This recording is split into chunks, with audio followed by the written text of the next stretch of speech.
Hola, hola, mi nombre es María José Mantilla Muñoz y esta noche les vengo a hablar sobre la auditoría y el aseguramiento contable en China. Para este trabajo mi equipo está conformado por Kevin Vladimir Osorio Sánchez, Laura Vanessa Toscano Durán, Mariluz Afanador, Juliet Paula Rodríguez López, Jessica Tatiana Jaraba Montañez, José Manuel Carabalí, Brandon Negui Crespo y quien les habla. Recordemos que la auditoría es un sistema de control que aplican las instituciones de manera interna o externa para revisar todo protocolo de cada proyecto que realicen. China y sus dinastías también llevaban contabilidad. En el año 6000 a.C., en la China más antigua, ya se consignaban anotaciones para la auditoría, el control de la madera y otros insumos de construcción, como por ejemplo, su nivel más alto de técnica contable lo alcanzó durante la dinastía Zhou, en el 1100 al 771 a.C. Para ese momento contaban ya con el sistema más avanzado del mundo para la época. Existen registros y anotaciones que ya hacía bajo un primitivo sistema de partida doble, esto durante la dinastía Tang en el año 618 al 907 después de Cristo, llegando a experimentar los periodos más sofisticados de la técnica contable durante la dinastía Song, en el año 960 al 1279 después de Cristo, periodo en el que también gozaron del papel moneda como medio de pago en el intercambio de los bienes y servicios que prestaban, los cuales las culturas occidentales experimentaban este nivel de avance solo pasados 500 años durante la revolución industrial. El aporte de los chinos para el mundo en materia contable es significativo y no debe pasar desapercibido. Áreas claves en una auditoría anual. Para Joint Ventures, que es una empresa de capital extranjero, las cuentas relacionadas a compras y ventas son las más vulnerables en una auditoría anual. Por ello, estas cuentas se les debe dedicar más tiempo, asegurando que los datos sean genuinos y precisos. Esto se realiza comparando las transacciones con los correspondientes contratos, facturas, pedidos y cambios del inventario.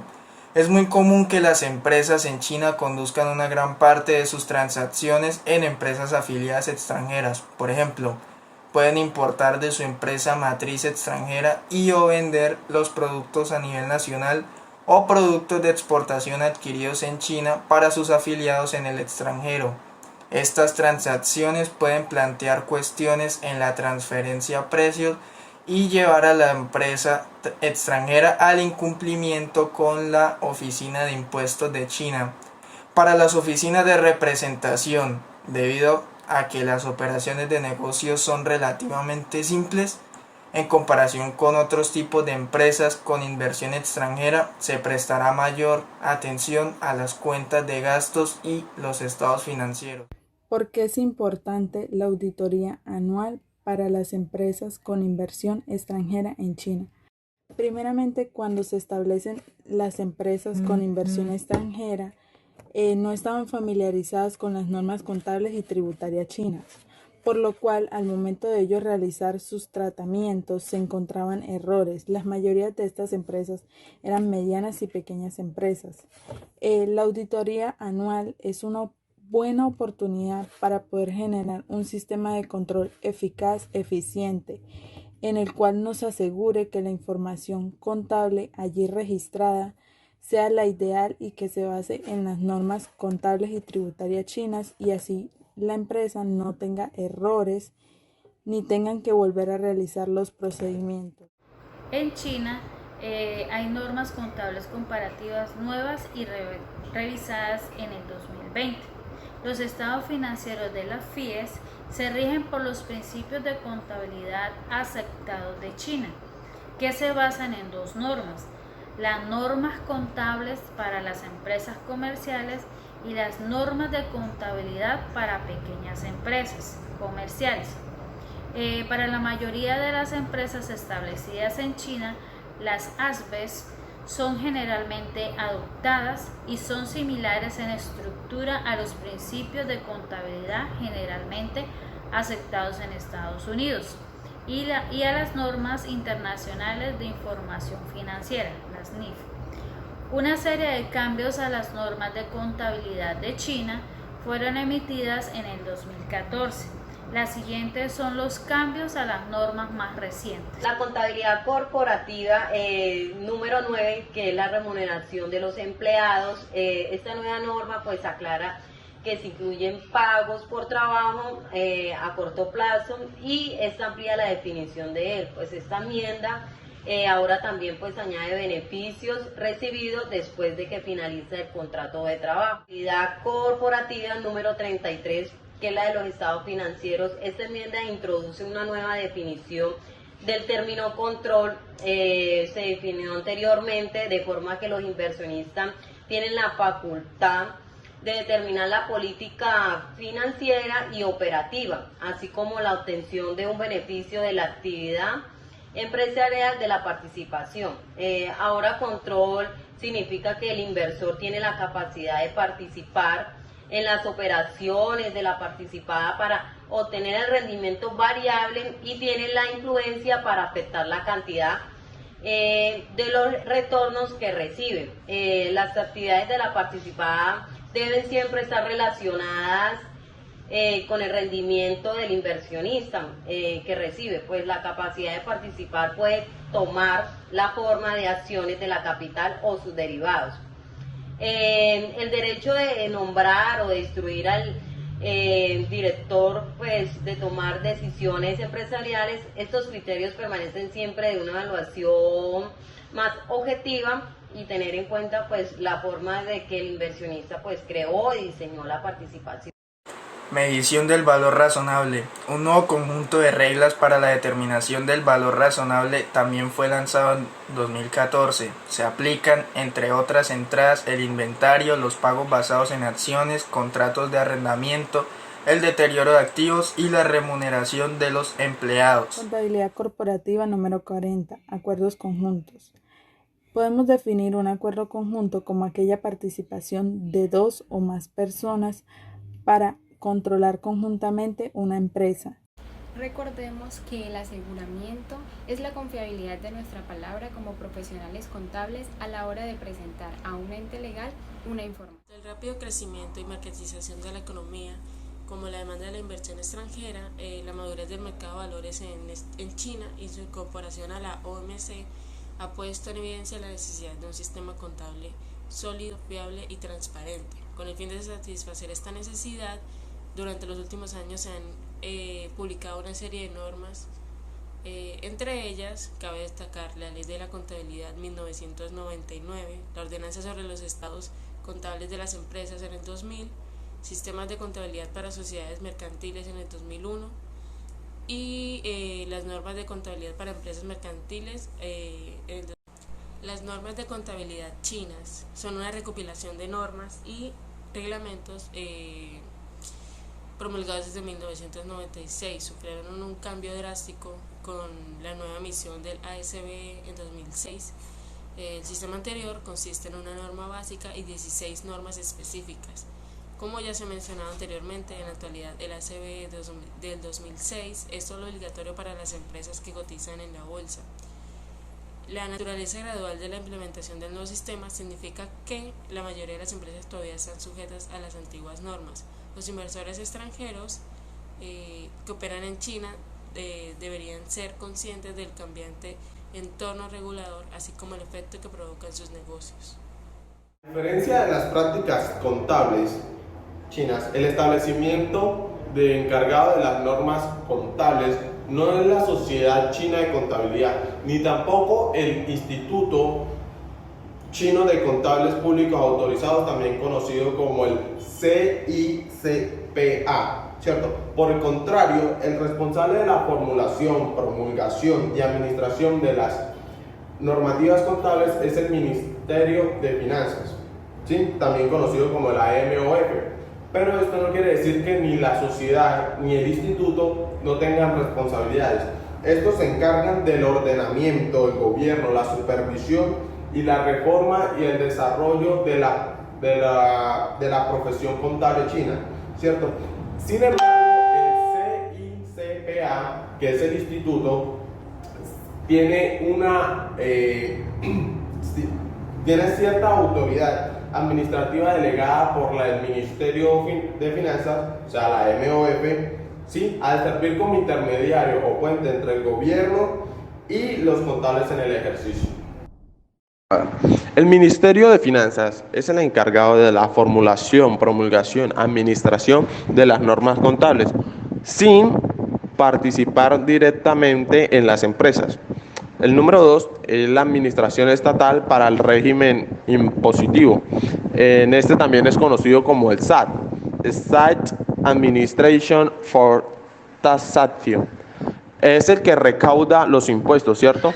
Es un proveedor oficial de las facturas y auditorías. Es también un organismo oficial, es el organismo oficial más importante en asuntos de impuestos y contabilidad.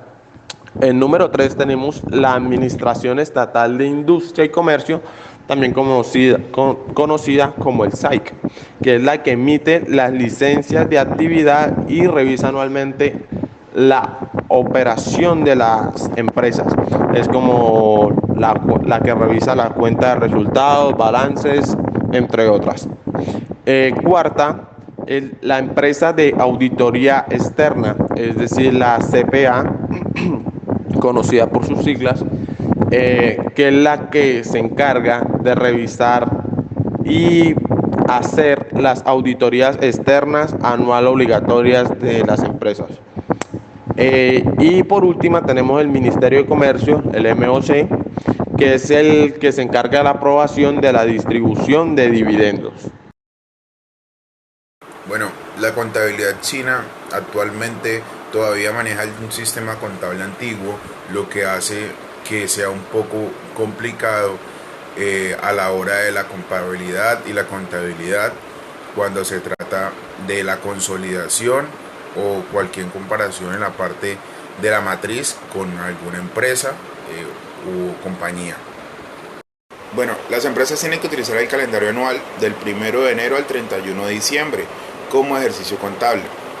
Los informes financieros deben incluir un balance general, la cuenta de pérdidas y ganancias, el informe de flujo de caja, notas sobre las cuentas y la cuenta de asignaciones perdidas. Pues debido a la poca madurez de los nuevos sistemas de determinación, ahí tienen que haber notas explicativas de los mismos, pues no son tan exhaustivas como los existentes en otras partes del mundo. Entonces, sin embargo a esto, en determinados lugares las normas chinas son extremadamente rigurosas, ¿sí ve? Entonces se deben adoptar métodos contables de la punta de partida doble. Los apuntes de las cuentas y en los libros deben hacerse en RMB, que es la moneda china. Y una de las principales diferencias o los riesgos que hay acá es que el conflicto entre la FIE, que es la empresa de inversión extranjera, y la sede central, pues aunque utilizan el mismo formato, el contenido, el significado es distinto. Entonces, en la parte de principios, prácticas compatibles y diferencias cualitativas, jamás van a ser de una manera idónea o pues igual para tener un margen correcto a la hora de traspasar o de ver los diferentes tipos de consolidación. Al utilizar sistemas de control interno dentro de una empresa, se minimiza el riesgo de productividad y financiación. El control interno toma importancia en las empresas que deciden expandirse al extranjero, aún más en aquellas empresas europeas que deciden introducirse en el mercado chino, pues si éstas con anterioridad y anticipación no optan por prácticas éticas, legales y empresariales de dicho país, serán entre comillas acabadas por las matrices, pues las empresas chinas que ya están establecidas en el mercado siempre van a buscar la manera de ser las número uno.